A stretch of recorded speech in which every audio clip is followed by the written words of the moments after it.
স্বাগত ডিবিসি দেশের সংবাদে। আপনাদের সাথে আছি আমি সুনন্দা রায়চৌধুরী। এবার জানাবো খবরের বিস্তারিত। শেখ হাসিনা সরকারের আমলে লাগামহীন দুর্নীতিতে ডুবেছিল পিরোজপুর স্থানীয় সরকার প্রকৌশল বিভাগ। ঠিকাদার ও এলজিইডি কর্মকর্তাদের যোগসাজশে লোপাট হয়েছে প্রকল্পের শত শত কোটি টাকা। অনিয়মের তদন্তে এসেছে ভান্ডারিয়া উপজেলার সাবেক চেয়ারম্যান মিরাজুল ইসলাম ও এলজিইডির কর্মকর্তা কর্মচারীদের নাম। সরকার পরিবর্তনের পর ঠিকাদাররা আত্মগোপনে চলে যাওয়ায় অনিশ্চয়তা দেখা দিয়েছে প্রকল্পের ভবিষ্যৎ নিয়ে। বরিশাল ঝালকাঠি পিরোজপুর বা বিজেপি প্রকল্পের সড়ক এটি। কাজ চলমান থাকলেও বরাদ্দের ৬০২ কোটি টাকা তুলে নিয়ে আত্মগোপনে ঠিকাদারি প্রতিষ্ঠান। আর ব্যয় দেখানো হয়েছে চুক্তিমূল্যের চেয়ে আরও ৪,২৪,০০,০০০ টাকা বেশি। বন্যা ও দুর্যোগে ক্ষতিগ্রস্ত গ্রামীণ সড়ক অবকাঠামো পুনর্বাসন প্রকল্প সহ চলমান ১৬টি প্রকল্পে একই চিত্র। কিছু প্রকল্পের কাজ শুরু না করেই তুলে নেওয়া হয়েছে বরাদ্দের পুরো টাকা। রাস্তাটা বছর ৫ আগে সরকার কাজ ধরাইছে, শুধু খোয়া বালি দিয়া চাপা দিয়ে রেখে গেছে। রাস্তার টাকা পয়সা বিল উড়ে নিয়ে খাওয়া হয়ে গেছে, কোনো বিল বাকি নেই বিদে এই অবস্থা পড়িয়ে রয়েছে। ৫ আগস্টের পর ১ ডজনেরও বেশি অনুসন্ধানী টিম পিরোজপুরে এসেছে এলজিইডির সব অনিয়ম তদন্তে। তারা ১১০০ কোটি টাকা ব্যয়ের তথ্যে গরমিল পেয়েছে। ২০২১-২২ থেকে ২০২৩-২৪ অর্থ বছরে ২৫৭৪ কোটি টাকা ছাড় করা হলেও নির্বাহী প্রকৌশলী রিপোর্টে আছে ১,৪৭৩ কোটির বাকি টাকা ব্যয়ের তথ্য পাননি। অনিয়মের সাথে ভান্ডারিয়া উপজেলার সাবেক চেয়ারম্যান মিরাজুল ইসলাম ও তার ঘনিষ্ঠজনদের সংশ্লিষ্টতা পেয়েছেন তদন্তকারীরা, সহযোগী এলজিইডির কর্মকর্তা কর্মচারীরা। বেশি দুর্নীতি হয় আব্দুস সাত্তার জেলা এলজিইডির নির্বাহী প্রকৌশলী থাকাকালীন। মিরাজুল ইসলাম পিরোজপুর ৩ আসনের সাবেক এমপি মহিউদ্দিন মহারাজের ছোট ভাই। দলীয় ভাইয়ের প্রভাব ছিল সব জায়গায়, তবে পিরোজপুর এলজিইডি অফিসে একক নিয়ন্ত্রণ ছিল তার হাতে। কর্তা ব্যক্তিদের অনৈতিক সুবিধা দিয়ে বহু প্রকল্প বাগিয়ে হাতিয়ে নেন কোটি কোটি টাকা। ২০১৪ সালে নির্বাচনের হলফনামায় মিরাজুল ইসলামের দেখানো আয় ২০২৪ সালে বেড়ে যায় কয়েক গুণ। ফুলে ফেপে ওঠে তার ঘনিষ্ঠজন ও এলজিইডির কর্মকর্তারাও। ঠিকাদারদের অভিযোগ, মিরাজুল ইসলামের ঘনিষ্ঠজন ছাড়া এলজিইডির কাজ পেত না কেউ। নিজের সুবিধামতো কাজ করাতে আব্দুস সাত্তারকে পিরোজপুর এলজিইডি অফিসে বসান।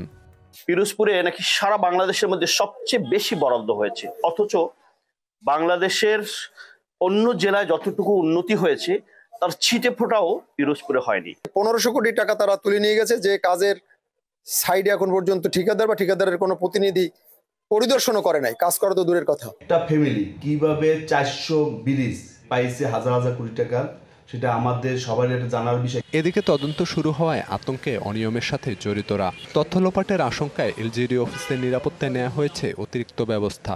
এটি একটা গুরুত্বপূর্ণ স্থাপনা এবং এখানে অনেক নথিপত্র আছে। এটা সুরক্ষার জন্য আমাদের অফিসার ইনচার্জ আমাদের এই ডিউটিটা মোতায়েন করছে, যাতে হচ্ছে আমরা এটার সুরক্ষাটা দিতে পারি। দুর্নীতিতে জড়িতদের কঠোর শাস্তি নিশ্চিতের পাশাপাশি জনস্বার্থে থমকে যাওয়া প্রকল্পগুলোর কাজ শুরু করার দাবি স্থানীয়দের। DBC news desk. খুলনার মোংলার পৌর আওয়ামী লীগের কোষাধ্যক্ষ নাসির হাওলাদার আটক হয়েছেন। মঙ্গলবার মধ্যরাতে সোনাঙ্গ আবাসিক এলাকা থেকে তাকে আটক করে যৌথ বাহিনী। তিনি খুলনার সাবেক মেয়র তালুকদার আব্দুল খালেকের ঘনিষ্ঠ ছিলেন। তার বিরুদ্ধে আন্তর্জাতিক স্বর্ণ মাদক চোরাচালান ও চিংড়ি ঘের দখলের অভিযোগ রয়েছে।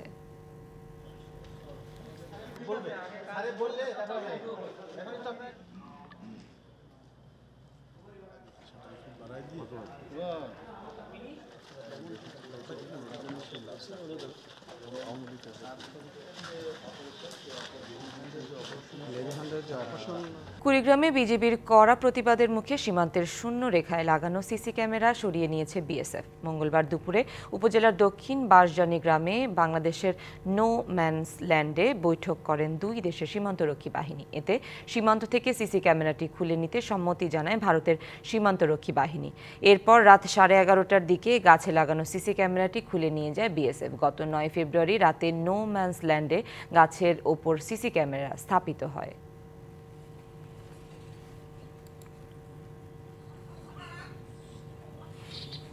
মাদারীপুর সদর উপজেলা মডেল মসজিদ ও সাংস্কৃতিক কেন্দ্রের নির্মাণ কাজ শেষ হওয়ার কথা ছিল ১ বছরে, তবে ৫.৫ বছরেও পেরিয়ে গেলেও তা শেষ হয়নি। এদিকে শুধুমাত্র পাইলিং করেই ১০০ কোটি টাকার বেশি বিল নিয়ে লাপাত্তা ঠিকাদারি প্রতিষ্ঠান।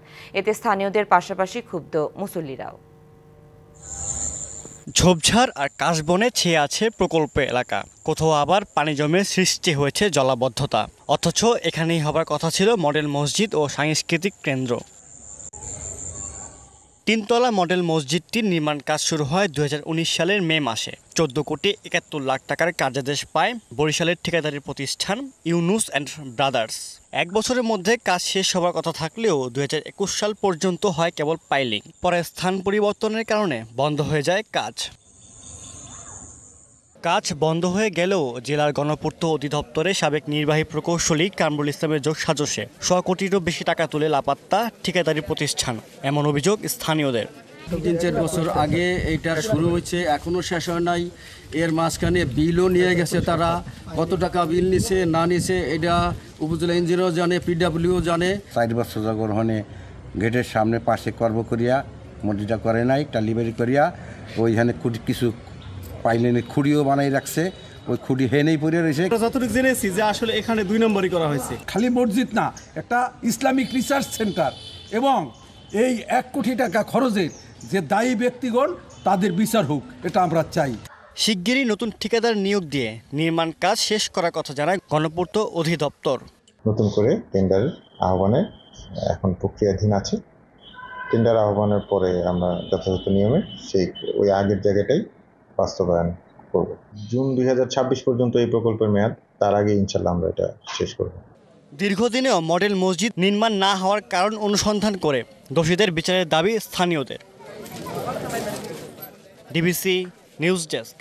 বঙ্গোপসাগরে নিষিদ্ধ জাল দিয়ে মৎস্য আহরণ বন্ধে কম্বিং অপারেশন শুরু করেছে নৌবাহিনী। অপসারণ করা হচ্ছে নদী ও সাগরে 10 মিটারের কম গভীরতায় মৎস্য সম্পদ ধ্বংসকারী অবৈধ জাল। পার্শ্ববর্তী দেশের জেলেরা যাতে দেশের জলসীমায় অনুপ্রবেশ করতে না পারে সেদিকেও নজরদারি বাড়িয়েছে নৌবাহিনী। মঙ্গলবার বেলা 11টার পর 5টি আধুনিক স্পিড বোট নিয়ে গভীর সাগরে কম্বিং অপারেশন শুরু করে নৌবাহিনীর সদস্যরা। জব্দ করা হয় লাখ লাখ টাকার অবৈধ জাল। উপকূল ও দ্বীপ সংলগ্ন এলাকার সাগরে অবৈধ জাল ব্যবহারে নষ্ট হচ্ছে মৎস্যপোনা, ধ্বংস হচ্ছে বঙ্গোপসাগরে মৎস্য ভাণ্ডার। এই জাল সমূহ ব্যবহার করলে এই ছোট ছোট পোনা এবং মাছগুলো শুরুতেই ধ্বংস হয়ে যায়, তারা আর বেড়ে ওঠার সময় পায় না, যেটা দেশের অর্থনীতিতেও প্রভাব ফেলে এবং জীববৈচিত্র্যের প্রভাব ফেলে। পোনার পাশাপাশি এসব জাল ব্যবহারে নিশ্চিহ্ন হচ্ছে বিভিন্ন প্রজাতির সামুদ্রিক জীব। সারা বাংলাদেশের বিভিন্ন নৌ অঞ্চলে, ঢাকা নৌ অঞ্চল, ভোলা, মংলা, খুলনা, পটুয়াখালী অঞ্চলেও এই ধরনের অপারেশন পরিচালিত হচ্ছে। এরই অংশবিশেষ হিসাবে চট্টগ্রাম বহির্নোঙর এবং তৎসংলগ্ন এলাকায় আমরা বিপুল পরিমাণ জাল আটক এবং উদ্ধার করেছি, যার আনুমানিক মূল্য হবে 1,10,00,000 টাকা। 12 জানুয়ারি থেকে শুরু হওয়া এই অপারেশন 4 ধাপে চলবে 28 ফেব্রুয়ারি পর্যন্ত। প্রথম ও দ্বিতীয় ধাপের পর তৃতীয় ধাপে নৌবাহিনীর সদস্যরা বহির্নোঙরে কম্বিং অপারেশন শুরু করেছেন। দেশের সীমান্তে অনুপ্রবেশ, চোরাচালান রোধ এবং অবৈধ মৎস্য আহরণে নৌবাহিনীর পক্ষ থেকে সকল ধরনের ব্যবস্থা গ্রহণ করা হয়েছে বলে জানিয়েছেন নৌবাহিনীর সদস্যরা। মাসুদুল হক, ডিবিসি নিউজ, চট্টগ্রাম। গোপালগঞ্জে টমেটোর ভালো ফলন হলেও দাম কমে যাওয়ায় কৃষক দুশ্চিন্তায়। পাইকারি বাজারে টমেটোর দাম একেবারে কমে গেছে। টমেটো বিক্রি করে শ্রমিকের মজুরির টাকাও উঠছে না। এ ধরনের পচনশীল ফসলের জন্য সংরক্ষণ করার দাবি কৃষকের। গোপালগঞ্জ সদর উপজেলার রঘুনাথপুর, সিলনা, টুঙ্গিপাড়া উপজেলার গুয়াধানা, ডুমুরিয়া সবজিগ্রাম নামে পরিচিত।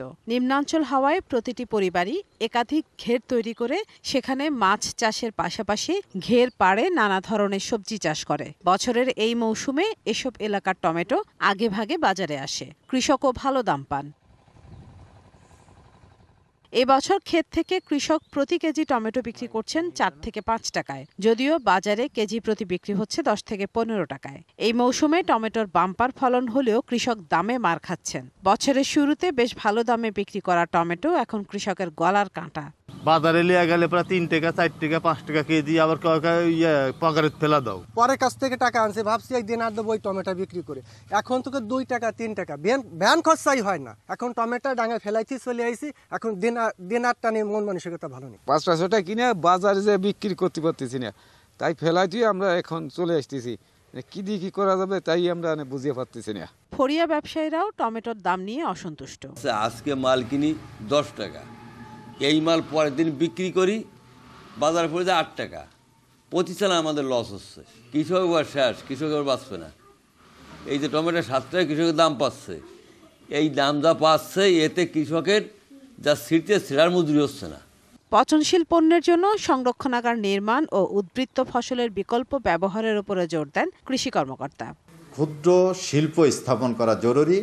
পচনশীল দ্রব্য টমেটো এবং অন্যান্য সবজি সংরক্ষণের জন্য সংরক্ষণাগার তৈরি করে সেটার কৃষকের ন্যায্য মূল্য প্রাপ্তিতে কোনো পদক্ষেপ নেওয়া প্রয়োজন। এবছর গোপালগঞ্জে 1063 হেক্টর জমিতে ঘের পাড়ে টমেটো চাষ হয়েছে। উৎপাদনের লক্ষ্যমাত্রা নির্ধারণ করা হয় 37,000 মেট্রিক টন।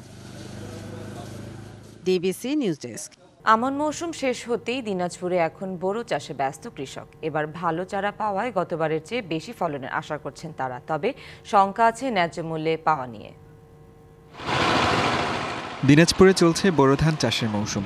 এবার অনুকূল আবহাওয়ায় ভালো বীজতলা পেয়েছেন কৃষক, এতে ভালো ফলনের আশা করছেন তারা। ঠান্ডা কম আছে, যদিও ঠান্ডা কম হয়েছে, বিচন ঠান্ডা হয়েছে, তারপরে বিচন আল্লাহর মধ্যে ভালো আছে। আমরা এখন ধান লাগা শুরু করছি। এবার বড় বীজতলা ভালো আছে, আবহাওয়া অনুকূল থাকায় বীজ এবার খুব বাম্পার হয়েছে।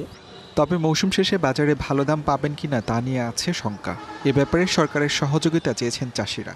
কৃষকের তো মনে করেন দাম না পাইলে তো প্রতিবারই লজেই হয়, দেখি আশা করে লাগাচ্ছি। ধান যখন আমরা কৃষক করতে আছি, কৃষকরা আমরা মোটামুটি দাম পাচ্ছি না। এই দামটা যদি গভর্নমেন্ট যদি একটু ভালো রাখে তাহলে আমাদের জন্য একটু সুবিধা হয়।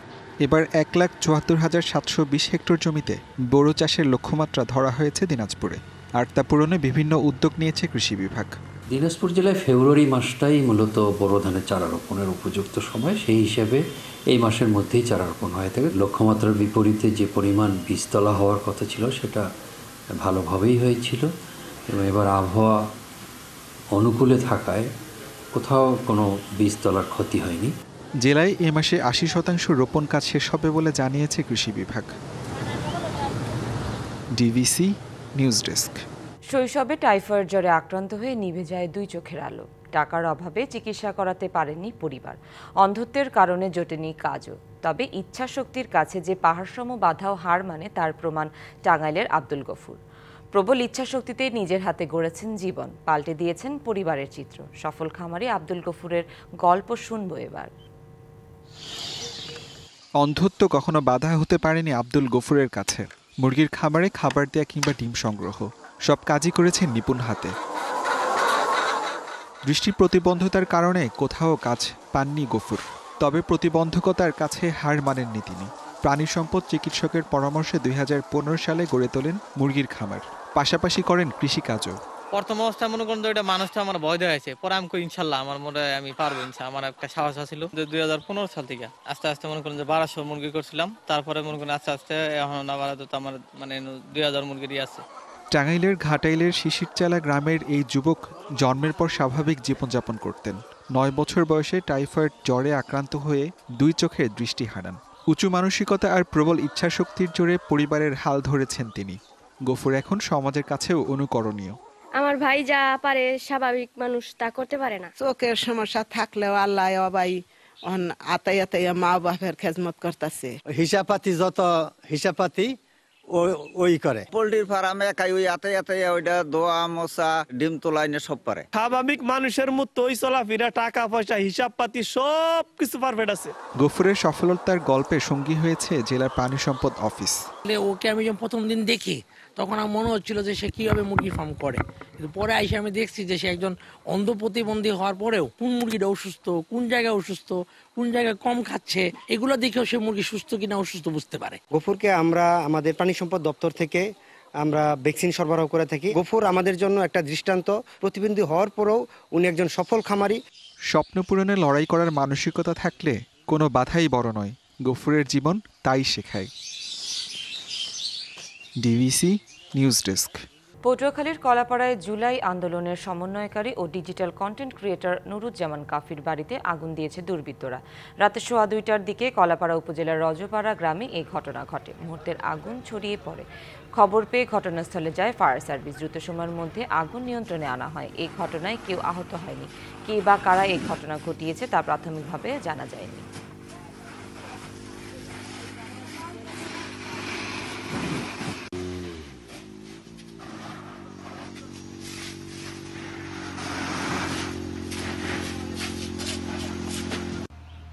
ডিবিসি দেশের সংবাদ এই ছিল এখনকার মতো। ডিবিসি নিউজের সংবাদগুলো পড়তে ভিজিট করুন dbcnews.tv আর ভিজিট করুন ডিবিসি নিউজের ফেসবুক পেজ এবং ইউটিউব চ্যানেল। সাথেই থাকুন।